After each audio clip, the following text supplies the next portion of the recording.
হঠাৎ করে বাজারে বাড়তে শুরু করেছে মুরগির দাম। গত সপ্তাহের তুলনায় কেজিতে বেড়েছে 20 টাকা।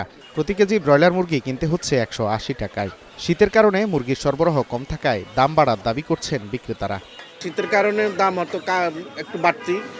অন্যান্য গত সপ্তাহ থেকে ব্রয়লার কেজিতে বাড়ছে 10 টাকা, 5-10 টাকা, আর সোনালী বাড়ছে 10 টাকার মতন। ব্রয়লারের দাম এখন ঠিক আছে, গতকালকে ছিল 175, আজকে 180। এদিকে বাজারে কিছুটা ঊর্ধ্বমুখী চালের দাম। মোটা জাতের 28 চালের দাম অপরিবর্তিত থাকলেও সপ্তাহ ব্যবধানে চিকন চালের দাম বেড়েছে কেজিতে 2-3 টাকা। সিন্ডিকেটকে দুষছেন বিক্রেতারা।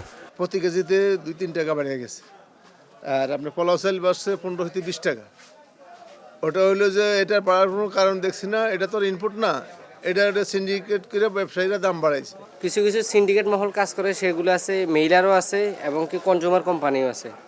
তারা দেখা যায় কি সুযোগ বুঝে দেশের একটা যে কোনো একটা পরিস্থিতির উপরে নির্ভর করি দেখা যায় হিউজ পরিমাণ চাল তারা মজুত করে গোডাউনে, আলাদা জব্দ করে রাখে। সরবরাহ থাকায় স্থিতিশীল শীতের সবজির বাজার। সব ধরনের সবজি মিলছে 40 থেকে 80 টাকায়। তবে গ্রীষ্মকালীন কিছু সবজি বিক্রি হচ্ছে 100 টাকার উপরে। এখনকার বাজার হিসাবে সব কিছুর বাজারে লিমিট আছে, কোনো বেশি না।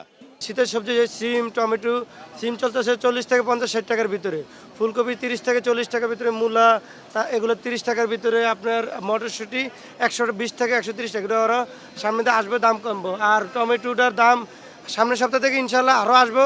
টমেটো এখন এই সপ্তাহে 80 টাকা চলতেছে, সামনের সপ্তাহে আসবো আরও দাম কম। সরবরাহ থাকায় দাম কমেছে আলু ও পেঁয়াজের। কারওয়ান বাজারে দেশি পেঁয়াজ বিক্রি হচ্ছে 40 টাকায়। Walid Sakib, Star News, Dhaka.